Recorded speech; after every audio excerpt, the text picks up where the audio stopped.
అందరికీ నమస్తే. ఇప్పుడు వేరే వేరే రాష్ట్రాల్లో ఎలక్షన్స్ రిజల్ట్స్ మొత్తం చూసిండ్రు కదా. ఒక్క కేరళలో మాత్రమే కాంగ్రెస్ గెలిచింది. మిగతా ఎక్కడ రాలేదు. అస్సాంలో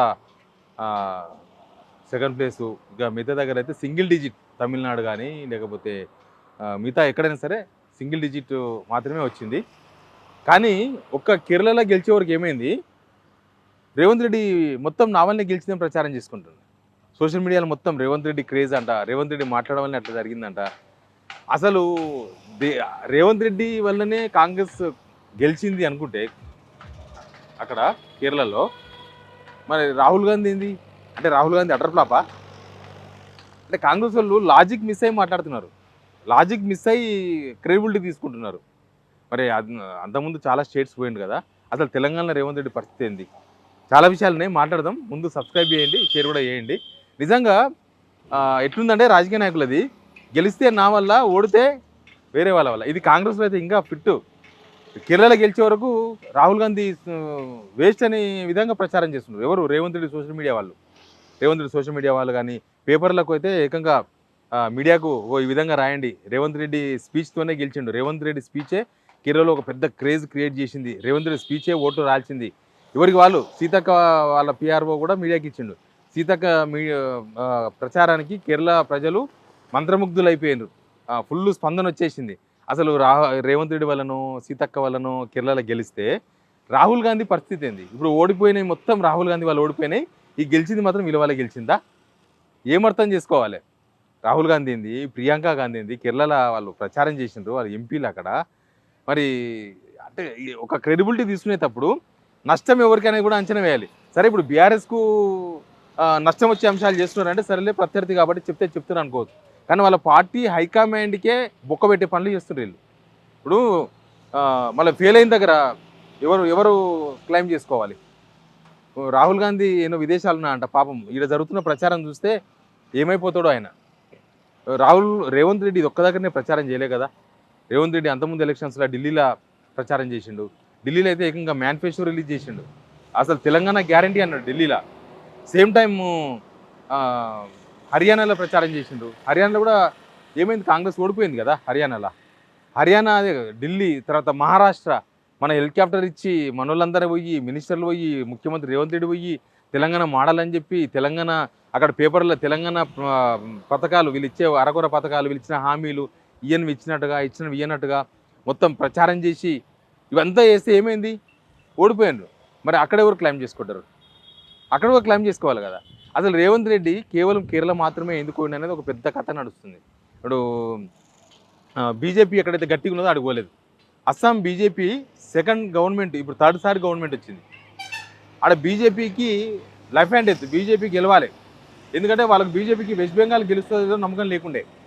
తర్వాత తమిళనాడులో రాదు, పుదుచ్చేరిలో అది వచ్చినా రాకున్నా ఒకటే, ఇక మిగతా అంతా సేమ్. కాబట్టి అస్సాం స్టార్ క్యాంపెయినర్ రేవంత్ రెడ్డి పోలేదు, తమిళనాడు స్టార్ క్యాంపెయినర్ పోలేదు. ఎందుకు పోలేదు? ఇంకా వెస్ట్ బెంగాల్ అంటే కాంగ్రెసే లేదు అసలు, కాబట్టి పోలేదు. ఆడ ఎవరికి లేదు, ఎవరో రాహుల్ గాంధీ కూడా పోయించిండు. అంటే ఎక్కడైతే గెలిచే మూక ఉన్నదో అక్కడికి మాత్రమే వీళ్ళు పోయి ప్రచారం చేసిండు. మిగతా దగ్గర ఎందుకు పోలేదు? మరి ఇప్పుడు కేరళలో కూడా అక్కడ కూడా ఎవరు లేరు, ఆల్టర్నేటివ్ లేదు. 10 సంవత్సరాల కమ్యూనిస్ట్ గవర్నమెంట్, ఆల్టర్నేటివ్ ఎవరు లేరు అక్కడ. ప్రాంతీయ పార్టీలు ఏం లేవు, ఆ చిన్న చిత్తగా ప్రాంతీయ పార్టీలు తప్ప పెద్దగా చెప్పుకోదగ్గ పార్టీలు లేవు.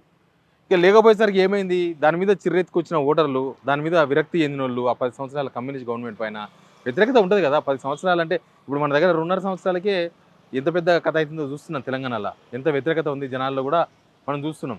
కాబట్టి ఆ వ్యతిరేకత వచ్చింది, ఎట్లనే గెలుస్తామని చెప్పేసి మొత్తం అక్కడ తీసేసారు. అక్కడ మాత్రమే రేవంత్ రెడ్డి పోయి ఇప్పుడు నా వల్లనే గెలిచిందని చెప్పుకుంటున్నాను. ఇప్పుడు ఒకవేళ రేవంత్ రెడ్డి ప్రసంగంతోన తెలంగాణ పథకాలతోనే కేరళలో కాంగ్రెస్ గెలిచింది అనుకుంటే, ఇప్పుడు ఎలక్షన్ వస్తే తెలంగాణలో గెలుస్తారా వీళ్ళు? ఇప్పుడు ఎలక్షన్ వస్తే తెలంగాణలో కనీసం ఇప్పుడు వచ్చిన సీట్లన్నీ వస్తాయా? కనీసం 63 ఫస్ట్ వచ్చిన వీళ్ళకు 64 సీట్లు అయినా వస్తాయా? 66 సీట్లు పక్కన పెడదాం. ఇప్పుడు 66 ప్లస్ పార్టీ మారిన 9 మంది 75 మంది ఉన్నారు. ఎన్ని సీట్లు వస్తాయి తెలంగాణలో? అసలు రేవంత్ రెడ్డి పరిస్థితి ఏంది కొడంగల్లా? ఇక కేరళలో ఎట్లయినా సరే గెలుస్తామనే ఉద్దేశంతోనే ఇక్కడ నుంచి డబ్బులు 1000 కోట్ల రూపాయలు, తర్వాత ప్రచారము మొత్తం పోయి ఇక్కడంతా గవర్నమెంట్ గాలికి వదిలేసిపోయి ఆడనే కూర్చొని, అంటే ఎట్లయినా గెలుస్తాం కదా, గెలుస్తాం కాబట్టి ఈ క్రెడిబిలిటీ అనవసరంగా మనకే రావాలని చెప్పి కానీ ఇక్కడ ఏం చేస్తున్నారంటే వీళ్ళ ప్రచారంతోన వీళ్ళు గెలిచి సరే ఆ గెలవడం రేవంత్ రెడ్డితోనే గెలిచింది అనుకుందాం. ఆయన వల్లనే గెలిస్తే తెలంగాణలో కూడా గెలవాలి మరి. ఇందాక నేను చెప్పినట్టు తెలంగాణలో కూడా ఇప్పటికిప్పుడు ఎలక్షన్ వస్తేనే ఎట్లా ఉండదో తెలిసిన సిచ్యువేషన్. ఇంకొక 2.5 years తర్వాత గవర్నమెంట్ వస్తే మరి అప్పుడు గెలుస్తారా? ఇప్పుడే పరిస్థితి బాగలేదు కదా. అందరు చెప్తున్నారు 15 గెలుస్తారు, 20 గెలుస్తారు, 30 గెలుస్తారు, అంతకన్నా ఎక్కువ గెలవరని. అసలు ఇప్పుడు రాష్ట్రంలో జనము కాంగ్రెస్కు ఓటేసే పరిస్థితులు ఉన్నాయా? మరి ఇక్కడనే రేవంత్ రెడ్డి పథకాలు చెల్లనప్పుడు, ఇక్కడనే ఆయన ప్రచారం వినడానికి జనానికి ఎవరికి ఇంట్రెస్ట్ లేనప్పుడు కేరళలో ఏం జరిగి ఉండొచ్చు? కేరళలో కేరళలో స్పీచ్ ఇవ్వడం, ఇక్కడ మీడియా మీడియా క్యారీ చేయడం అంతే. కానీ ఇక్కడ తెలంగాణలో ఏం జరుగుతుందో కేరళ ప్రజలకు తెలిసి ఉండింటే రేవంత్ రెడ్డి ప్రసంగం దాని ఎఫెక్ట్ కూడా ఖచ్చితంగా ఉండేది, లాభం కాదు, ఎఫెక్ట్ ఉండేది. ఎఫెక్ట్ ఎట్నో అర్థమైపోయేది జనాలకి, అమ్మ ఇట్లుంటుందా అని. కానీ అక్కడ వాళ్ళకి ఆల్టర్నేటివ్ లేకపోవడము. ఇప్పుడు ఒకవేళ ఇక్కడ ప్రచారం చేస్తేనే రేవంత్ రెడ్డి ప్రచారం చేస్తేనే కేరళ గెలిచింది అనుకుంటే, మళ్ళీ అదే రేవంత్ రెడ్డిని తమిళనాడులోనో లేకపోతే అస్సాంలోనో లేకపోతే ఇంకో దగ్గరనో వెస్ట్ బెంగాల్నో మరి ఇంకొక రాష్ట్రంలో అక్కడ పోయి ప్రచారం చేయించేవాళ్ళు కదా. అంటే హైకమాండ్ రేవంత్ రెడ్డి టాలెంట్ని గుర్తుపట్టలేదా అనుకోవాలనా? రేవంత్ రెడ్డి ఓన్లీ కేరళ అయితేనే రేవంత్ రెడ్డి గెలిపించగలడు, వేరే దగ్గర గెలిపించలేడు అని హైకమాండ్ ఏమైనా లెక్కలేసిందా? ఏంది లెక్కపత్రం ఏముంది ఇక్కడ? అంటే గెలిచింది కాబట్టి అది ఈయన వల్లనే గెలిచింది, ఈయన క్రేజ్ పెరిగింది మొత్తం. ఈయన లేకపోతే కేరళ ఓడిపోయేదా? రేవంత్ రెడ్డి ప్రచారానికి పోకపోతే కేరళలో ఓడిపోయే అవకాశం ఉండేదా? 100% ఓడిపోయేది కాదు. ఎందుకంటే ఎలక్షన్స్ ముందే అక్కడ ఆయన మీద తీవ్రమైన వ్యతిరేకత రావడము, తర్వాత కమ్యూనిస్ట్ పార్టీలకు సపోర్ట్గా చేస్తున్న హిందూ సంఘాలు మద్దతు ఉపసంహరించుకొని బీజేపీ వైపు రావడము, బీజేపీ కమ్యూనిస్ట్ పార్టీల ఓట్లు చీల్చడము, 10 సంవత్సరాల గవర్నమెంట్ మీద తీవ్రమైన వ్యతిరేకత, ప్లస్ ఇవన్నీ ఒక ఒక కాంగ్రెస్ ప్లస్ అయినాయి. ప్లస్ ఇంకా వీళ్ళ గ్యారంటీలు ఉన్నాయి కదా, సేమ్ మన దగ్గర ఇచ్చినట్టే ఆడ కూడా గ్యారంటీలు ఇచ్చిండ్రు. 3,000 రూపాయల పెన్షను, 4,000 రూపాయల పెన్షను, 5,000 రూపాయల పెన్షను, రకరకాల అవన్నీ కొంచెం ప్లస్ అయినాయి. అంతేగాని ఇక్కడ రేవంత్ రెడ్డి ప్రసంగమే ప్లస్ అయింది ఉంటే రేవంత్ రెడ్డి ప్రసంగం హర్యానాలో ఎందుకు ప్లస్ కాలేదు? రేవంత్ రెడ్డి ప్రసంగం ఢిల్లీలో ఎన్ని ఓట్లు రాల్చింది, ఎన్ని సీట్లు గెలిచిండ్రు? రేవంత్ రెడ్డి ప్రచారమే హర్యానాలో ఎందుకు ఓడగొట్టింది? అక్కడ కూడా సేమ్ కేరళ చేసిండ్రు. అక్కడ కూడా మీడియా రోజు ఇక్కడ ప్రజల డబ్బులు ఖర్చు పెట్టి పేపర్లు నిండా యాడ్లు ఇచ్చిండ్రు. ఇక్కడ ప్రజల డబ్బులు ఖర్చులు పెట్టి హెలికాప్టర్ ఇచ్చిండ్రు. ఇక్కడ జనం డబ్బులే ఇక్కడ నుంచే ఇక్కడ కలెక్ట్ చేసిన డబ్బులే మూటలు తీసుకొని పోయి అక్కడ పంచిరనే కదా ప్రచారం ఉన్నది. అప్పుడు పొంగులేటి శ్రీనివాసరెడ్డి ఇంటి పైన కూడా రైడ్ అయింది కదా హర్యానా ఎలక్షన్స్ కన్నా ముందు. మరి ఆ డబ్బులు దొరికినాయి కదా. ఆ తర్వాతనే హర్యానాకు డబ్బులు పోలేకపోయినాయి, ముందు ఒకసారి పోయినాయి, తర్వాత పోలేకపోయిన ప్రచారం అయింది కదా. అంటే ఇక్కడ రేవంత్ రెడ్డి ప్లస్ ఏంది? రేవంత్ రెడ్డి వల్లనే కేరళలో కాంగ్రెస్ గెలిచింది అని చెప్పనికే ఏముంది, బేస్ ఏముంది, పాయింట్స్ ఏమున్నాయి? ఇక్కడ ఓడిపోయిన దగ్గర చెప్పడానికి పాయింట్స్ ఉన్నాయి. ఎందుకంటే వీళ్ళే ప్రచారం చేసుకున్నారు. అట్లా అక్కడ ఓడిపోవడానికి ఇక్కడ తెలంగాణ మోడల్ ప్రచారం చేస్తే అది ఎవరు నమ్మలేదు కాబట్టి దాని ఎఫెక్ట్ ఉంటుంది ఉంటే.